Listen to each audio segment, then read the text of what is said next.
Y oramos para poner este momento de forma oportuna, en total conciencia en nuestro Señor, para que sea Él ayudándonos. Vamos a orar y que el Señor bendiga su palabra sobre todas las cosas en cada uno de nosotros. Creo que eso es lo elemental, y que de forma corporativa estemos orando para hallar gracia delante de sus ojos. Así que vamos a orar. Cierra sus ojitos, incline su rostro y oramos.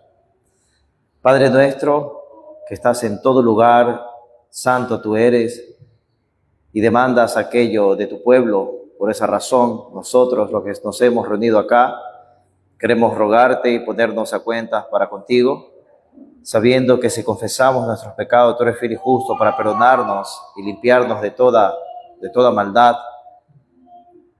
Qué agradable es reunirnos, Señor, y saber que los días miércoles tenemos esta gran oportunidad, que el trono de la gracia está disponible para nosotros, de orar juntos en estas peticiones, Señor, conforme a tu voluntad, para que tú respondas. De la misma manera, Padre, Señor, siempre que tu palabra va a ser expuesta, rogamos que tú la bendigas, que tú le des el propósito santo por cual la has enviado a cada uno de nosotros, para que transforme nuestra alma, transforme nuestro ser, nos edifique. Este es el alimento que necesitamos. Por esa razón, Padre, te damos gracias y que tú seas bendecido por cada una de nuestras vidas, y que toda la enseñanza de esta noche sea significativa en nuestro caminar diario como creyentes. Nuestro ruego es en Cristo Jesús y te damos gracias. Amén. Vamos a alabar al Señor con dos alabanzas, dos himnos en esta noche.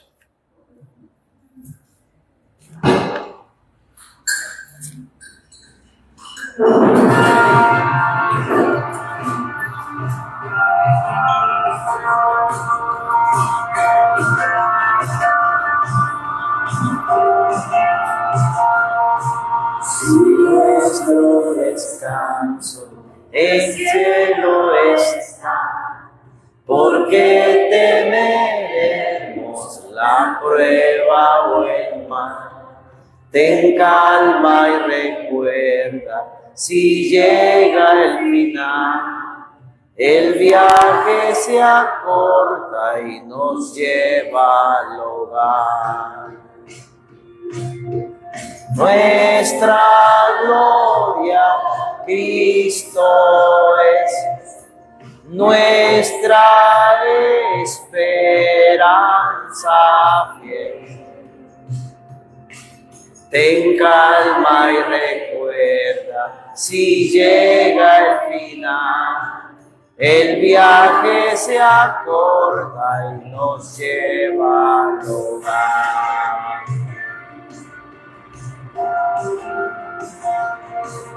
No busques el gozo en lo terrenal, tampoco esperanza en lo temporal.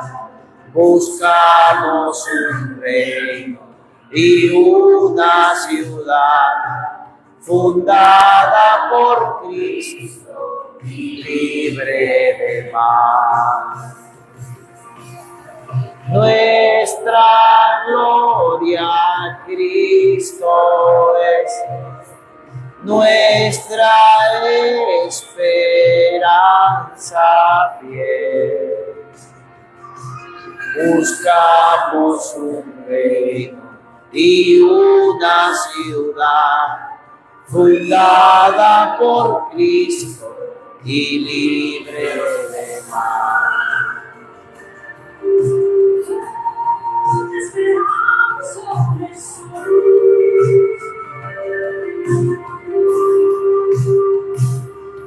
Se aumenta la angustia y crece el dolor, la gloria esperada es mucho mejor. No importa si hay penas o felicidad, la luz de su rostro más fuerte será.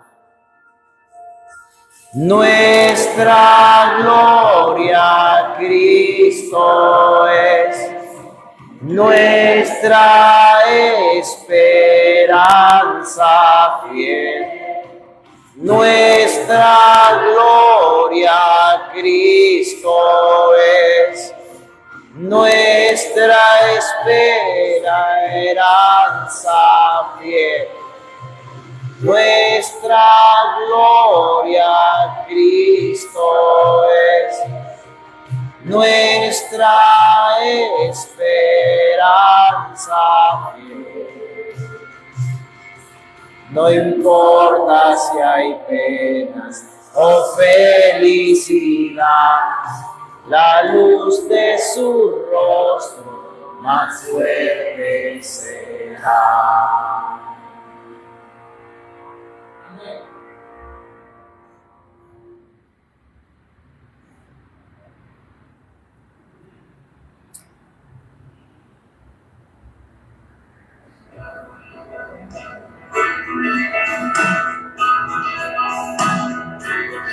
Segura mi esperanza está en la justicia de Jesús, y mis pecados expiarán el sacrificio de su cruz.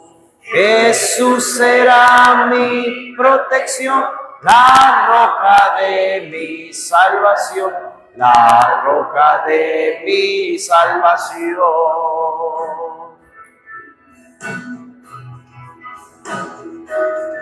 La tempestad jamás podrá su dulce faz de mí ocultar, su luz gloriosa en mi alma está, en él confío sin cesar. Jesús será mi protección, la roca de mi salvación, la roca de mi salvación.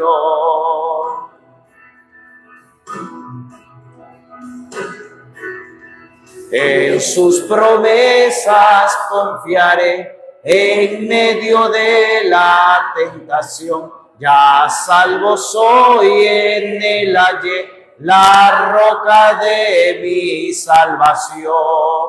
Jesús será mi protección, la roca de mi salvación, la roca de mi salvación.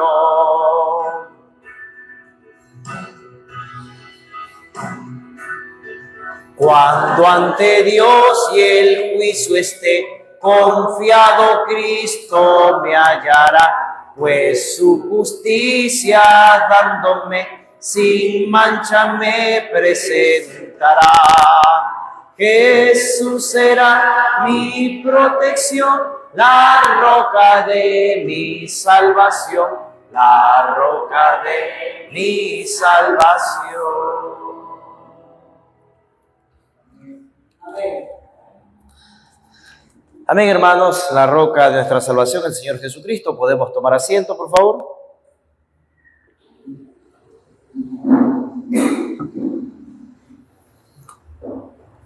Si usted tiene su Biblia, como debe de ser, creo que vamos al libro de Romanos, capítulo número 15. Vamos a leer el versículo 4 de entrada. En esta noche estamos estudiando todo lo que concierne a teología sistemática. Hemos iniciado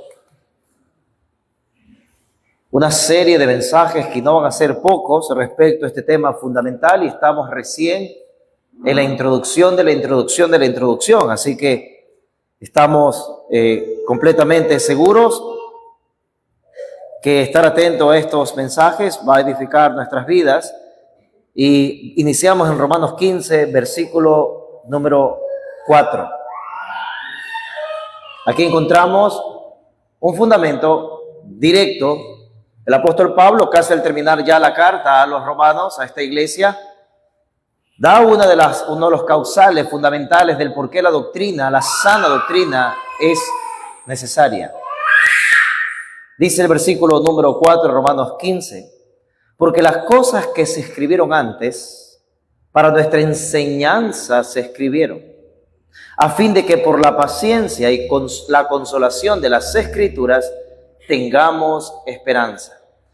Aquí observamos, hermanos, que el apóstol Pablo está manifestando de una forma directa, locuaz, que toda la enseñanza es doctrina. Eso está en el griego como doctrina. Toda la doctrina se escribió con ese propósito de que los creyentes tengan esperanza y consolación solo por medio de las Escrituras, como dice literalmente el texto. Y eso es uno de los beneficios de estudiar y leer la palabra de Dios. Eso es uno de los beneficios de conocer doctrina, el ser consolados para la vida práctica. Y Pablo sabe eso. Pablo está enfocando aquí todo lo que se escribió anteriormente. ¿Y qué es lo que se escribió anteriormente? ¿Qué está pensando Pablo aquí en el Antiguo Testamento? Porque hasta esos días, pues bueno, no tenía el canon completo de la Biblia, no estaba como lo tenemos ahora. Y Pablo estaba diciéndoles a esta iglesia: atesoren todo lo que Dios ha dicho por medio de los profetas, la ley y Moisés, porque eso va a anhelar y tener esperanza para el futuro en su vida práctica como iglesia. Entonces, es elemental la sana doctrina por eso, y hay una relación directa e inseparable que cuando los creyentes se preocupan por la sana doctrina, aprenderla, va a tener una vida piadosa, una vida piadosa. Y también lo inverso también es cierto. Si alguien no se preocupa por tener una verdadera doctrina, entonces hay una falsa creencia. Y si hay una falsa creencia, también hay una conducta pecaminosa, entonces, por esa falsa creencia. Entonces, la pureza de la doctrina, y esto venimos trabajando desde la semana anterior, cuando dijimos que la doctrina tiene implicaciones para la vida diaria, para la iglesia de Cristo, que confronta el pecado. La sana doctrina da recompensa a los buenos siervos de Dios. La sana doctrina es un ejemplo a seguir por todos los creyentes, así como se expone en la Biblia. Es un mandato para nosotros los predicadores exponerla constantemente y usted para estudiarla. Es un requisito elemental para los ancianos. Y vimos que también cuando practicamos la sana doctrina y estudiamos, nosotros podemos ir contra contra lo malo, contra lo que tiene error. Es decir, podemos profesar la verdad en la sana doctrina, en el amor, enseñar con sana doctrina, aferrarnos a la sana doctrina, refutar la falsa doctrina. Y dijimos, y tiene que tenerlo claro usted, que debemos aprender a rechazar los falsos maestros con nombre y apellido, aquellos que no enseñan claramente la Escritura. Y hablando de esto en esta noche, vaya a 1 Timoteo capítulo 4, versículo número 16, porque hay una relación inseparable, otra vez, entre lo que es sana doctrina y la vida piadosa.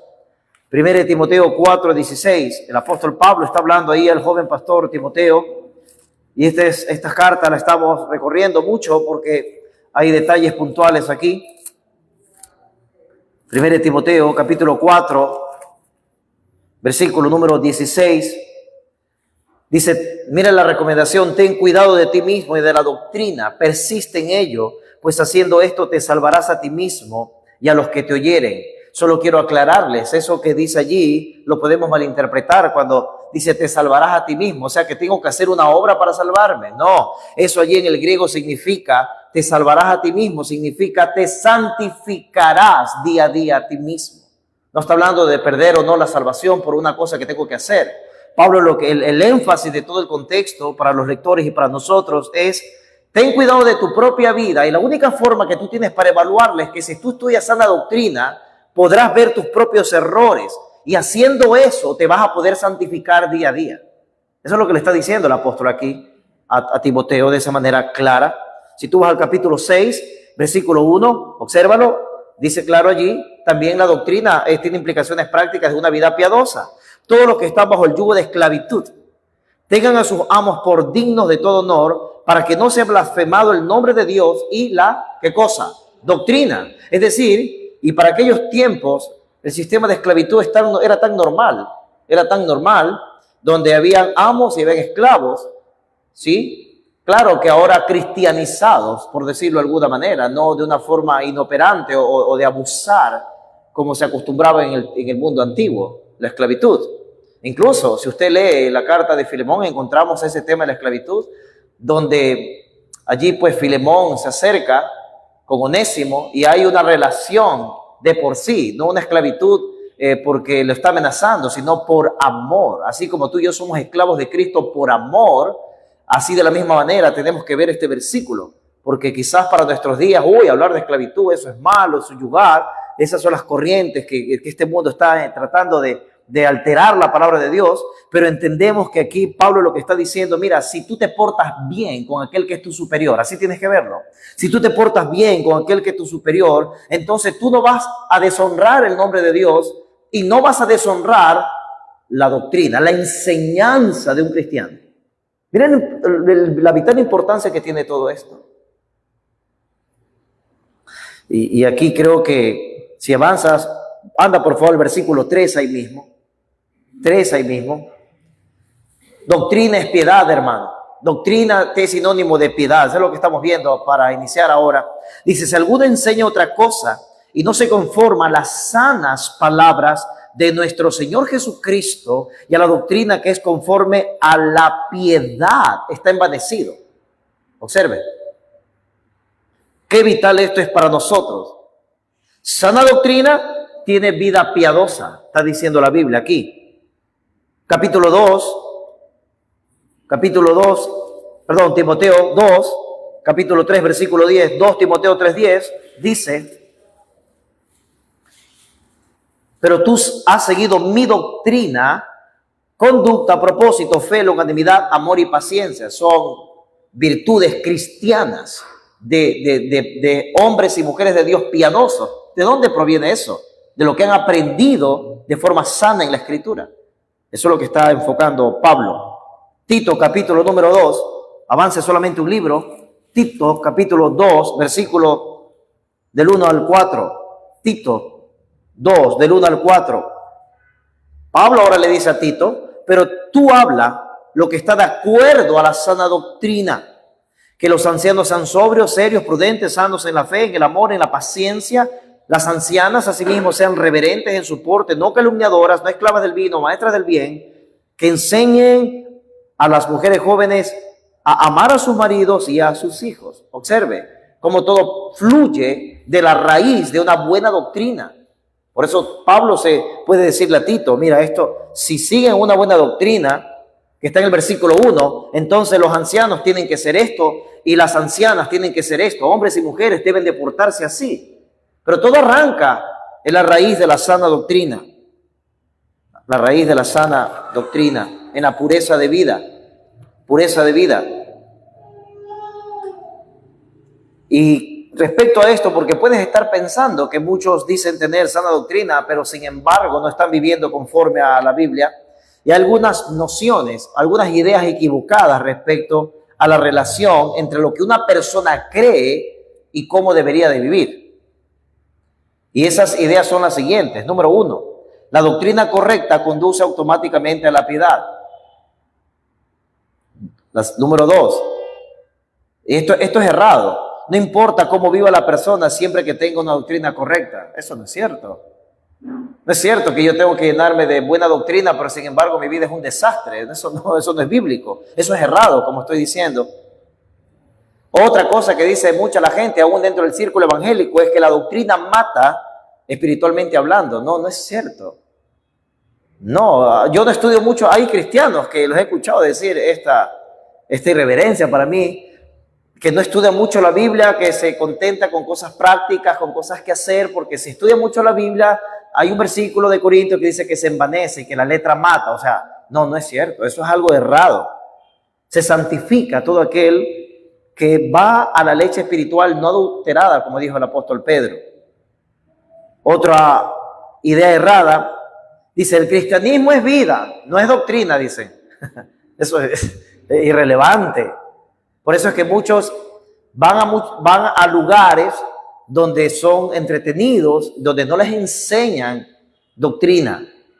Y realmente dicen, no, y para mí la vida, el cristianismo es vida, es algo práctico, y no sabe no tiene una idea clara ni de lo que Cristo ha hecho en la cruz, lo que es la justificación, la santificación, la redención, la sustitución de Cristo, cosas bastante básicas, lo que es la depravación del hombre, lo que va a ser la glorificación del creyente, cosas básicas que debemos de entender. Otros dicen, no, mira, la doctrina no es irrelevante.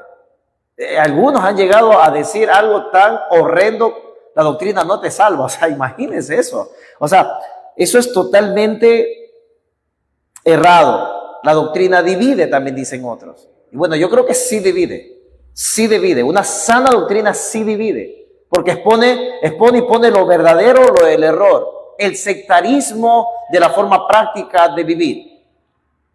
Y digo el sectarismo porque conozco a personas que comenzaron conmigo el evangelio, inclusive antes que yo, ahora estén en otras iglesias, y para ellos, por ejemplo, han llegado a un extremo de decir, mira, si tú no cantas himno en esa iglesia, tú ya estás contra Dios y tú ya tienes una falsa doctrina.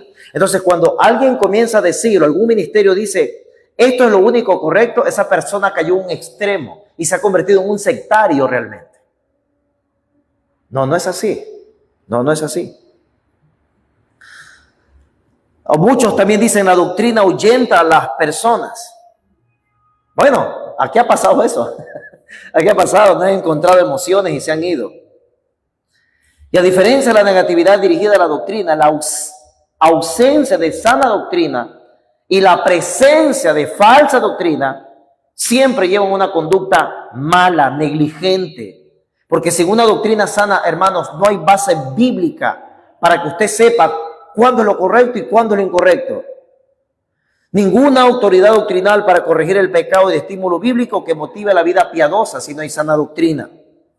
Y vamos a llegar al punto 3, que en esto nos quedamos la semana anterior. Segundo Timoteo capítulo 3, 16, 17. Usted conoce ese pasaje y yo puedo resumir esos dos versículos hablando de la escritura que es útil para enseñar, para redarguir, para corregir e instruir en justicia, a fin de que el hombre de Dios sea enteramente preparado para toda buena obra.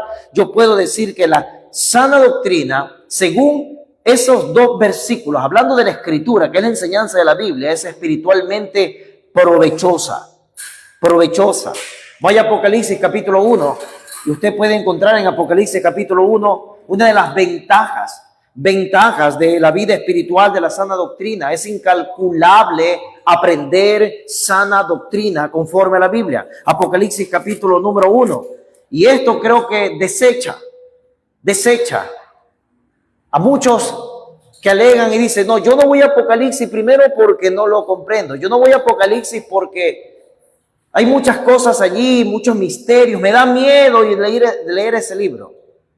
Hermanos, ¿qué dice Apocalipsis 1:3? Bienaventurado el que lee, mire, bienaventurado el que lee y los que oyen las palabras de esta profecía y las guardan las cosas en ellas escritas, porque el tiempo está cerca. Dios dice todo lo contrario a lo que dicen esos creyentes, por decirlo así. Dios dice, no, al contrario, prometo bendiciones espirituales para la obediencia al estudio de mi palabra. ¿Por qué muchos solamente quieren tener 65 libros y ponen Apocalipsis como que fuese el libro del misterio? Como que fuese el libro que no tengo que tocar, como que fuese el libro donde me da terror porque están las copas de ira, etcétera, etcétera, etcétera. Dios dice, no, mira, yo prometo de entrar en el libro bendiciones espirituales para quienes se interesan aprender mi palabra. Y para quienes se interesan aprender Apocalipsis, porque es lo que está escribiendo Juan aquí en el año 95. El último libro escrito de la Biblia, aquí usted lo tiene. Y Dios dice, hay bendiciones a todos aquellos que obedezcan y le estudien mi palabra. No hay por qué temer. Vaya al capítulo 22, versículo 7, ahí mismo Apocalipsis, y siga observando la misma idea, la misma armonía. Apocalipsis 22, versículo 7. La palabra de Dios no es para temer, la palabra de Dios es para estudiar, aprenderla, atesorarla, amarla. Los hijos de Dios aman la palabra del Señor. Dice Apocalipsis 22, 7. Está terminando el libro y está hablando Jesús. Aquí está hablando Jesús y dice, he aquí, vengo pronto. ¿Qué dice, hermanos? ¿Pueden leerlo? Bienaventurado el que guarda las palabras de la profecía de este libro. ¿Por qué muchos tienen temor a ir a Apocalipsis? Porque, bueno, no han leído lo que Jesús dice. Y esto lo entiende un bebé de 2 años, ¿o no? Esto lo entiende un niño de 2 años. Bienaventurado el que guarda, o sea, el que obedece mi palabra. Ahí está, de este libro, muy puntual. También podemos decir que el valor espiritual de la sana doctrina es tan incalculable porque protege contra el pecado. ¿Se recuerda usted de Job? Job conocía a Dios en cierto sentido, después terminó conociéndolo más cuando el Señor se le reveló. Por ejemplo, José, hemos leído la historia de José ya en el Génesis, cómo José fue temeroso de Dios. ¿Pero por qué? Por la doctrina, hermanos. Como Daniel estaba en imperios paganos y Daniel nunca se avergonzó de su doctrina, oraba abiertamente, fue lanzado al foso de los leones.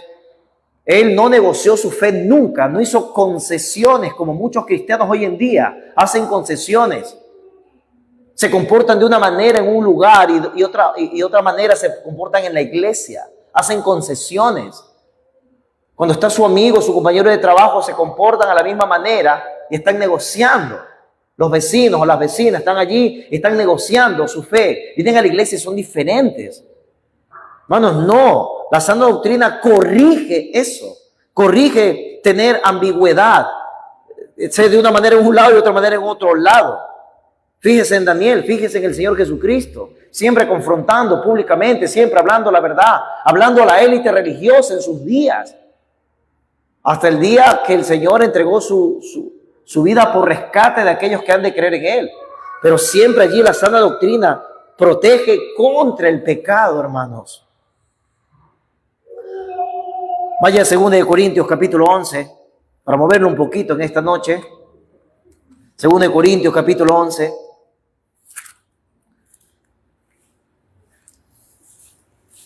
Quiero que vea lo que se le dijo a la iglesia de Corinto. 2 Corintios capítulo 11.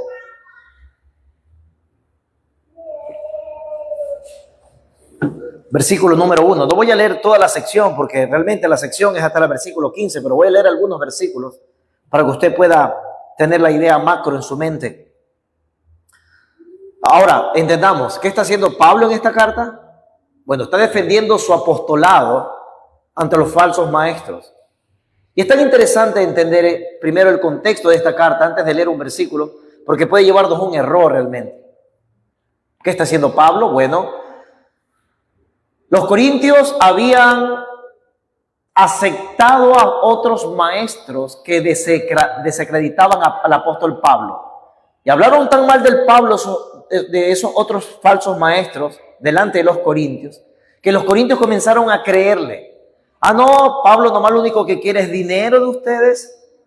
Pablo lo único que quiere de ustedes es solamente tener connotación. Y todas esas artimañas del enemigo. Y es muy significativo esto porque ahí entendemos, y esta es mi interpretación, a un pasaje que es muy famoso de la Biblia y que los teólogos y todo el mundo se pregunta ¿cuál fue el aguijón del apóstol Pablo? Y ahí algunos dicen, bueno, el aguijón fue, quizás hay unos versículos donde se habla que Pablo escribe con letras grandes. Ah, no, parece que tenía problemas con la visión, parece que esa enfermedad era el aguijón de Pablo. Y otros razonamientos más. Pero a la luz del contexto, esta es mi postura o mi decisiva respecto a cuál fue el aguijón del apóstol Pablo. Si usted recuerda ese pasaje ahí mismo en el capítulo 12, el capítulo número 12, vaya al capítulo 12 para ver este punto, luego regresamos al 11. Observe, por favor. Y el versículo 1 habla de que él tuvo visiones, revelaciones del Señor. Versículo número 2 dice que él conoció un hombre en Cristo. Está hablando del mismo. Está hablando del mismo que fue arrebatado hasta el tercer cielo.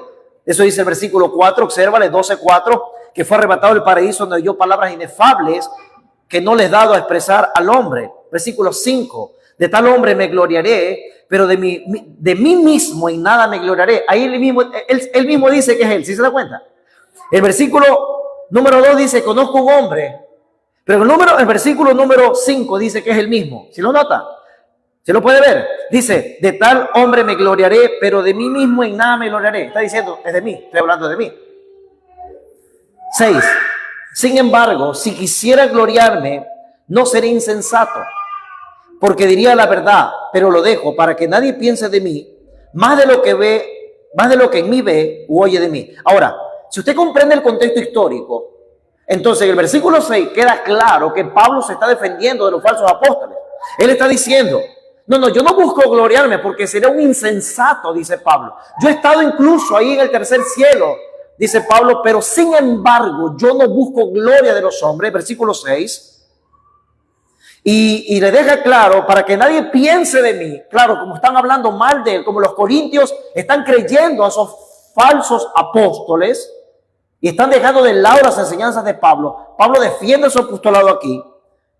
Él dice, para que nadie piense de mí más de lo que en mí ve u oye de mí. 7. Y para que la grandeza de mis revelaciones no me exaltase desmedidamente, que Dios le entregó. Versículo número 7. Me fue dado un aguijón en mi carne. Y cuando habla de carne, está hablando de la misma manera como hablan los romanos de la carne. Habla de todo el ser de Pablo, de todo su ser, en mi carne, en mi vida, es como que está diciendo. Dios ha permitido esto en mi vida, dice. Sigamos leyendo. Un mensajero de Satanás que me abofeté para que no me enaltezca sobremanera, respecto a lo cual 3 veces he rogado al Señor que lo quite de mí, y me ha dicho, bástate mi gracia, porque mi poder se perfecciona en la debilidad. Por tanto, de buena gana, observe allí, ahora sí se gloria Pablo, de buena gana me gloriaré más bien en mis debilidades, para que repose sobre mí el poder de Cristo. Pregunta clave, ¿quién es ese mensajero de Satanás? Un falso maestro, al cual están haciendo caso los corintios, y es como que Dios dijese, Pablo, tú has llegado hasta el tercer cielo, tú sabes muchas cosas que incluso te he prohibido que las digas, pero para que no te creas y nunca llegue la jactancia a tu vida, Pablo, he permitido que un mensajero de Satanás, y se le llama de Satanás porque todo aquel que no habla cosas de Dios está hablando cosas del enemigo en ese sentido. Es decir que en mi resolución, un falso maestro o falsos apóstoles fueron el aguijón en la carne del apóstol Pablo. No vamos a inventar, este es un demonio. No hay nada en el contexto que nos hable de un demonio. No, este aguijón en la carne no es una enfermedad. Ahí dice, es un mensajero de Satanás. ¿Qué eso es un mensajero? Aquel que enseña, ¿o no? Aquel que dice algo. Pablo era un mensajero en cambio de Dios, pero el falso apóstol era un mensajero de Satanás. Y Dios le había permitido que avanzasen esos falsos maestros para que disminuya la eficacia del apostolado de Pablo. ¿Por qué Dios hizo eso? Ahí dice, porque el poder de Dios se perfecciona en la debilidad de Pablo para que el nombre del Señor sea exaltado en su ministerio, no Pablo. Ustedes recordarán que estos mismos corintios, en la primera carta, ¿qué decían ellos? Yo soy de Pablo, yo soy de Apolos, yo soy de acá, yo soy de acá. ¿Sí se da cuenta? El hombre tiende a idealizar y a idolatrar hombres. Por favor, entendamos eso. Gracias a Dios el cuerpo de Moisés nunca apareció, porque les aseguro que estuviese una tumba ahorita allí, todo el mundo llegaría a besar la tumba de Moisés y el cuerpo de Moisés. Gloria a Dios por eso. De la misma manera con Pablo. Ahora, con eso en mente, vamos a leer lo que queremos leer. A retroceder al capítulo 11. Ahora sí.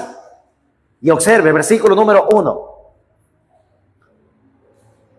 Y mira cómo les habla con ironía el apóstol Pablo aquí. Esto es un lenguaje gramatical, la ironía.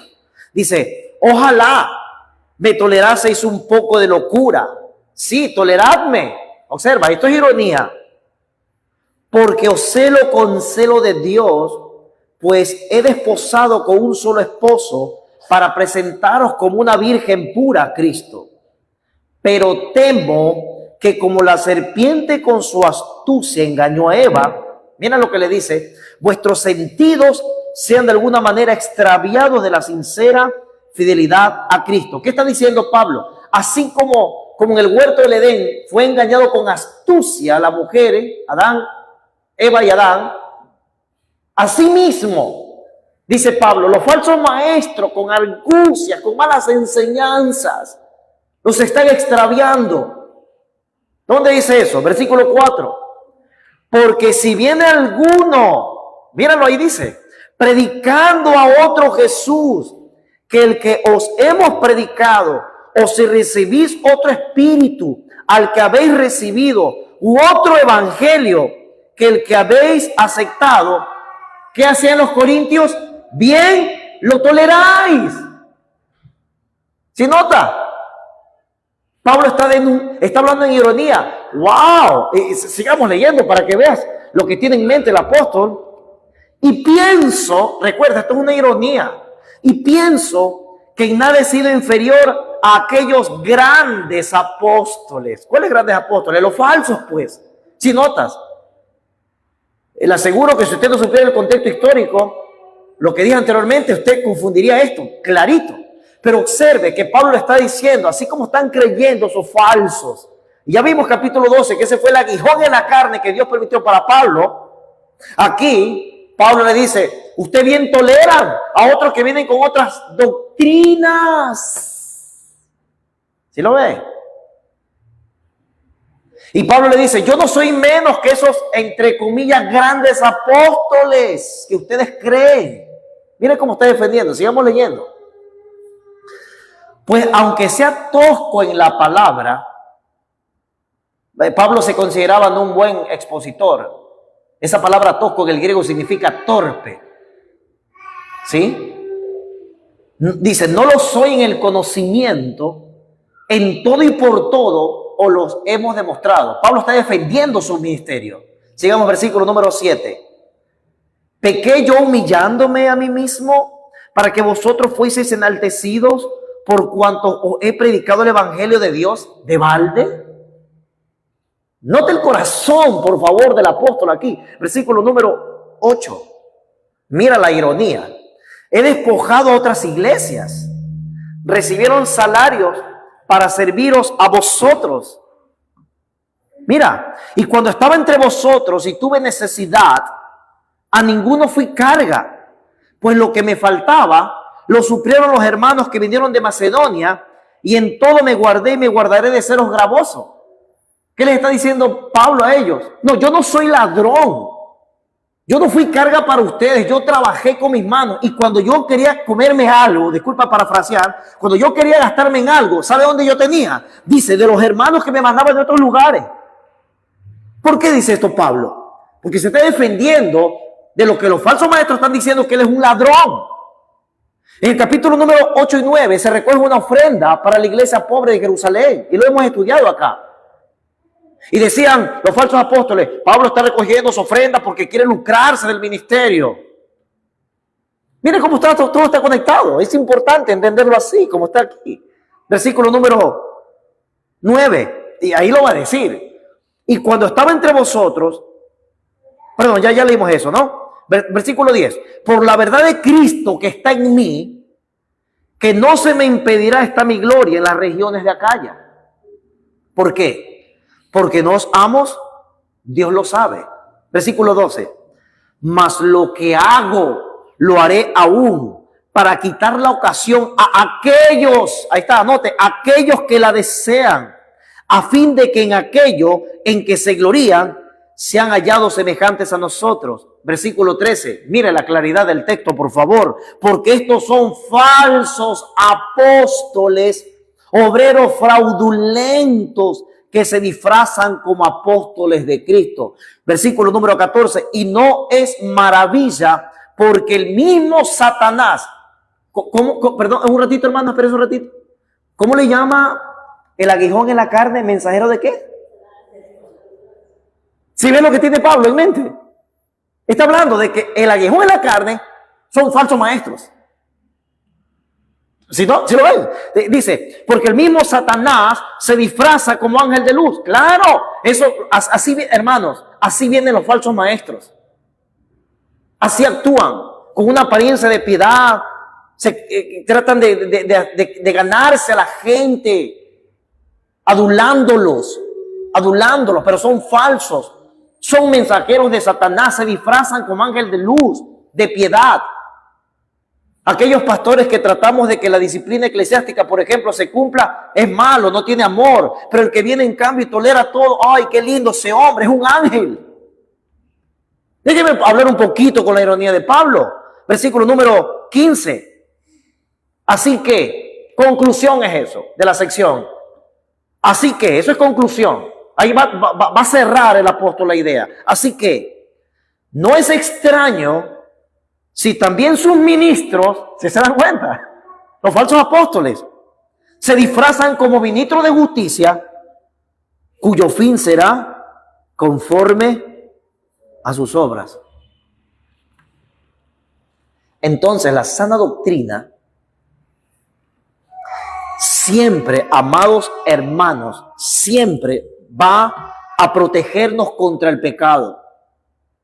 Y aquí Pablo nos enseña también que la sana doctrina te ayuda a discernir entre la verdad y el error.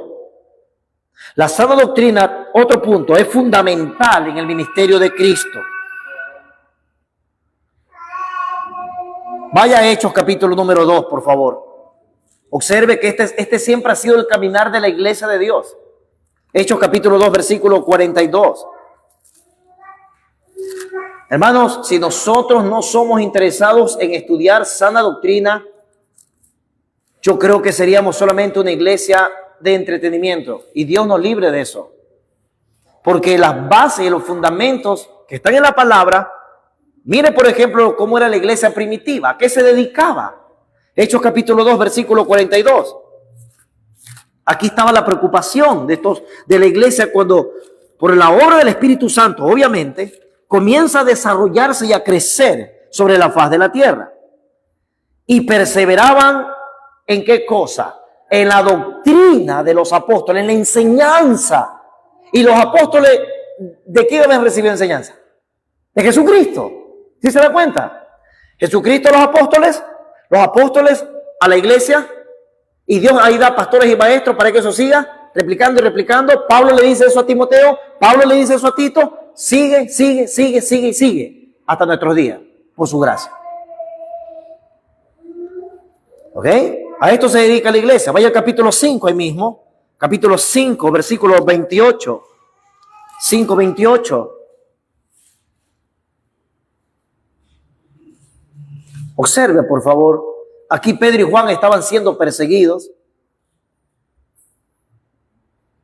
Ellos se defendieron de esta manera. Bueno, los acusaron de esta forma. No os mandamos estrictamente que no enseñaseis en ese nombre. O sea, se los acusaba de enseñar en el nombre de Jesús. Se les acusaba de enseñar todo lo que Jesús les había dado. Y observe cuál fue lo que el sumo sacerdote le dice. No os mandamos estrictamente que no enseñaseis en ese nombre. Y ahora habéis llenado a Jerusalén de vuestra doctrina y queréis echar sobre nosotros la sangre de ese hombre, dijeron los fariseos. ¿Sí se dan cuenta? Ahora, que los apóstoles, mi respeto, ¿verdad? Para ellos, inundaron, dicen los religiosos, con la enseñanza de Jesús en toda Jerusalén. Mírelo. Avance, por favor, al capítulo 13, ahí mismo, versículo 12.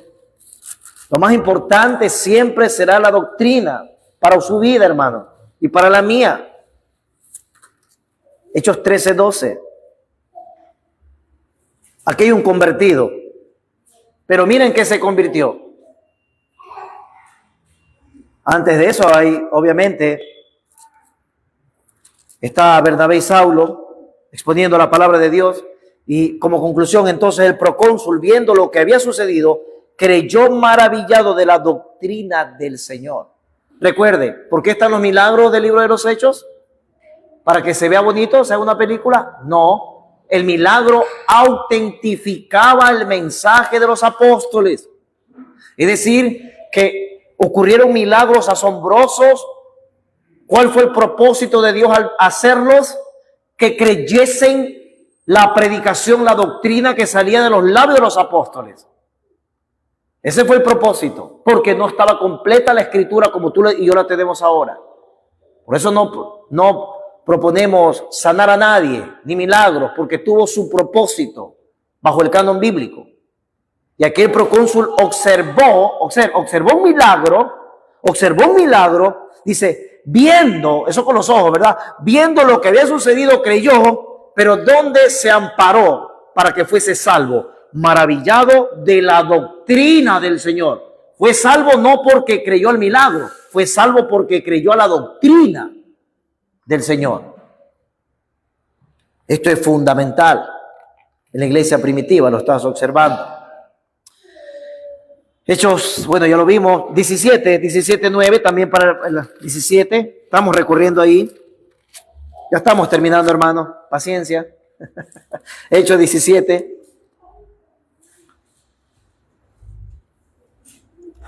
¿Con qué Pablo se enfrentó a los atenienses? No con su historia.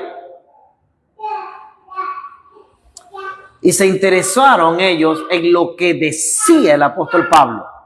17:19. Dice allí, y tomándole a Pablo, le trajeron al Areópago diciendo, ¿podremos saber qué es esta nueva doctrina, nueva enseñanza de que hablas? ¿Se observa? Así se interesaron los atenienses, todo este pueblo idólatra. Y Pablo, del versículo número 22, comenzó a exponer de maravillosamente, es una manera sabia de predicar el evangelio, comenzando desde el Dios creador, para ellos que eran idólatras. Muy bien, hermanos, sigamos viendo esto. Los mártires dieron su vida por la sana doctrina. Hechos capítulo 7, versículo 54. Sabemos la historia de Esteban. Hechos 7, 54. Y observamos que Esteban estaba lleno del Espíritu Santo. Pero, hermanos, si usted ha tenido la oportunidad de leer este capítulo, cómo muere Esteban, ¿por qué matan a Esteban? Lo matan por la sana doctrina, ¿sabes eso? Lo matan por la sana doctrina porque en el capítulo 7, desde el versículo 2, él comienza a hablar de todo el recorrido que tuvo la nación de Israel y todas las obras maravillosas de Dios y la promesa del Mesías. Y dice el versículo este es un sermón expositivo realmente, paso a paso de toda la historia de la redención. Hace obviamente algunas condensaciones Esteban.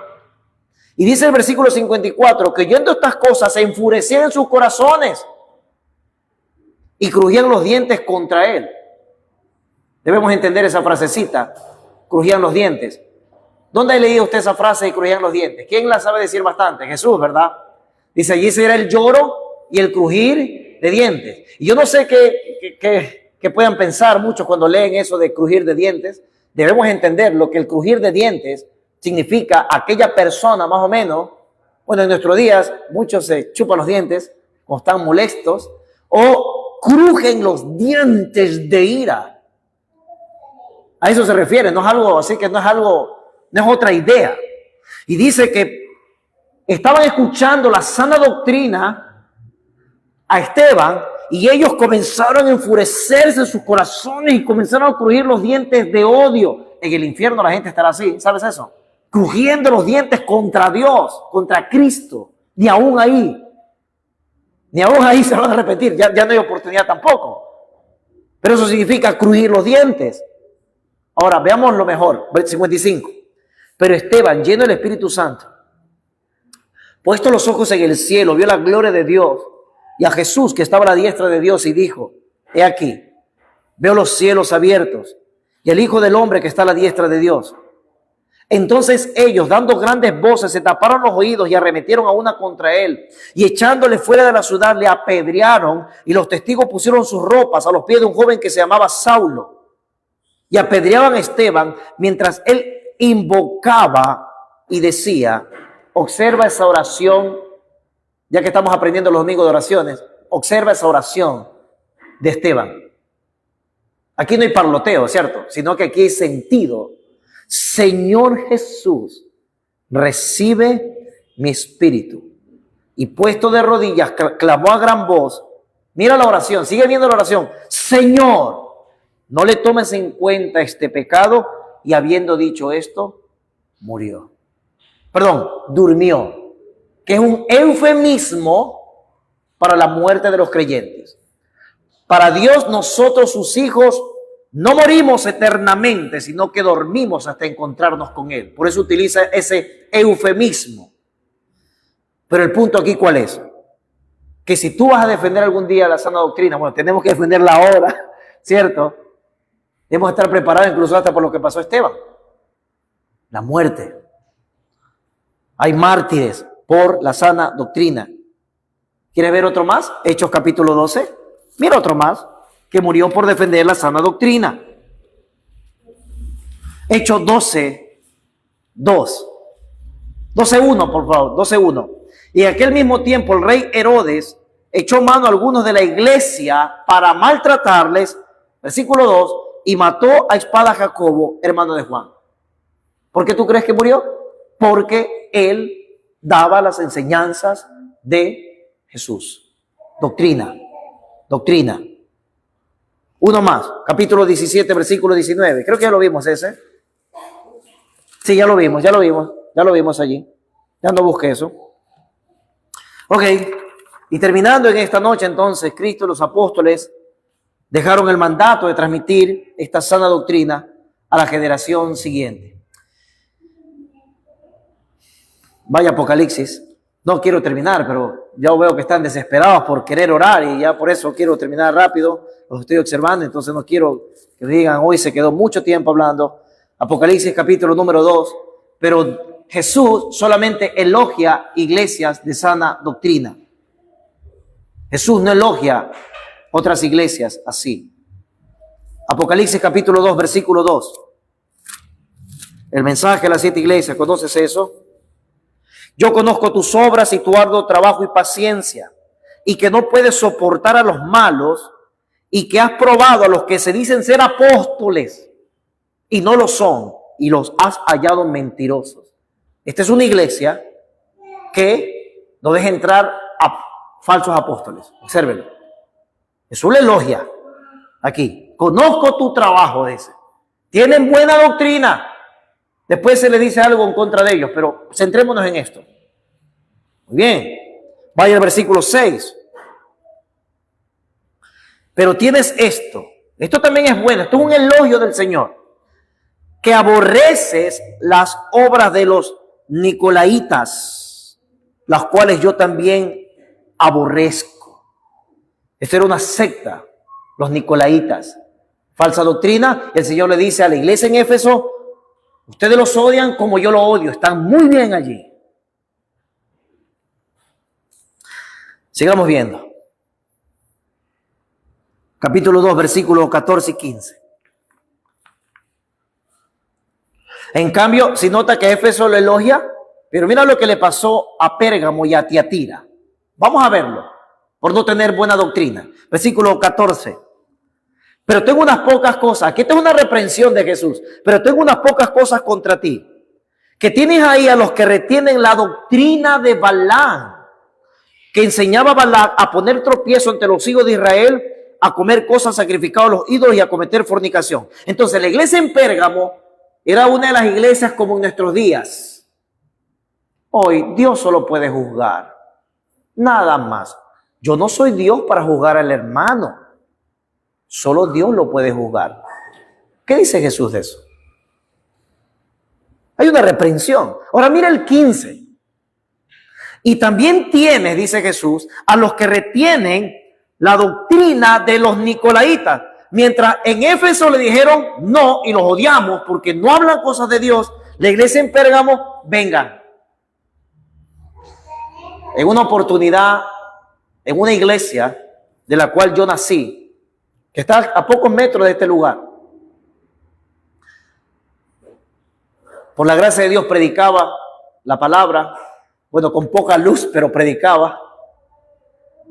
Yo llego un día y una de mis hijas me dice, papá, esta iglesia tiene un anuncio grande abajo de los apóstoles, de esto de avivamiento.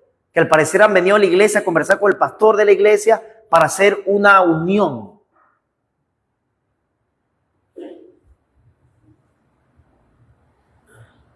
Hice dos cosas.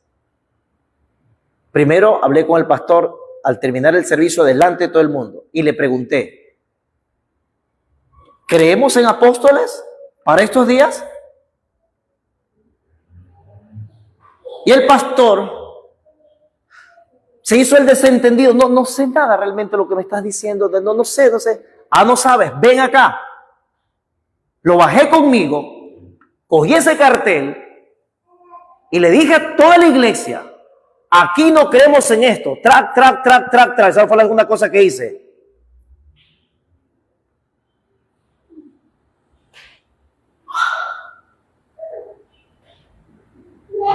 ¿Por qué? Como un dato adicional, me fui tan mal a mi casa llorando ese día por la doctrina. Aquí yo sé que ustedes no van a romper nada de afiches porque no van a encontrar afiches de ningún pseudo apóstol.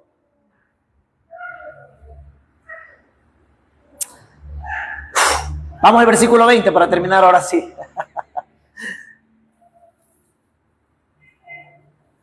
Ahora el mensaje de la iglesia de Tiatira. Mira lo que Jesús le dice a esa iglesia. Pero tengo unas pocas cosas contra ti. Y eso ya no es bueno. Ya Jesús aquí está censurando a la iglesia en Tiatira. Que toleras, versículo 20, que toleras, Apocalipsis 2:20, que toleras que esa mujer Jezabel, que se dice profetiza, enseñe y seduzca a mis siervos a fornicar y a comer cosas sacrificadas a los ídolos. Si notan cómo Jesús actúa contra las iglesias, hermanos, esto debe ponernos a temblar a nosotros, ¿o no? Esto debe ponernos a nosotros, muy bien, tengo yo que defender la sana doctrina. No dejarme influenciar por el artista de moda, el cantantillo, ahí pagano, mundano, que pronuncia con sus labios a Dios para deshonrarlo y que es la canción más famosa. O ese hombre que sale en la televisión en el canal, entre comillas, cristiano, 46, etcétera. Y traer eso, infectar. Y aparte de tratar de escuchar la palabra de Dios en este lugar, traer eso aquí para irradiar veneno. ¿Qué diría Jesús de nosotros en esta noche? ¿Qué diría el Señor de nosotros? ¿Tenemos sana doctrina? Que Él nos ayude. Que Él nos ayude a ser fieles a su palabra, hermanos. Padre, gracias por este tiempo y qué elemental es poder ir recorriendo estos temas con tu ayuda. Ayúdanos a ser fieles y defender tu palabra en un mundo oscuro, malo. Señor, que tiene tantas doctrinas de demonios. Padre, no somos la iglesia perfecta y nunca lo seremos, Padre bendito. Al contrario, somos tan débiles, pero queremos ser nosotros portavoces de tu sana enseñanza. Y hemos visto a la luz de tu palabra en esta noche grandes ejemplos de hombres, mártires de Dios. Pablo, Esteban y muchos hombres tuyos, la iglesia primitiva, etcétera, que nunca negociaron la sana enseñanza. Permite que este ministerio viva conforme a esa gracia que tú has dado, Señor.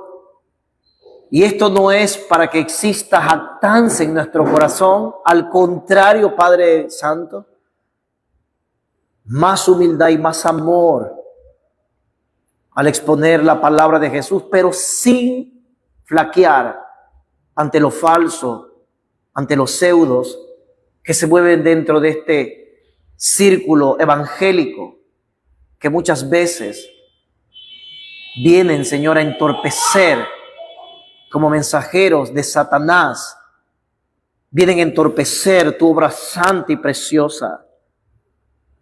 Usted la preserva, Padre nuestro, que sea así para su gloria. En Cristo Jesús. Amén.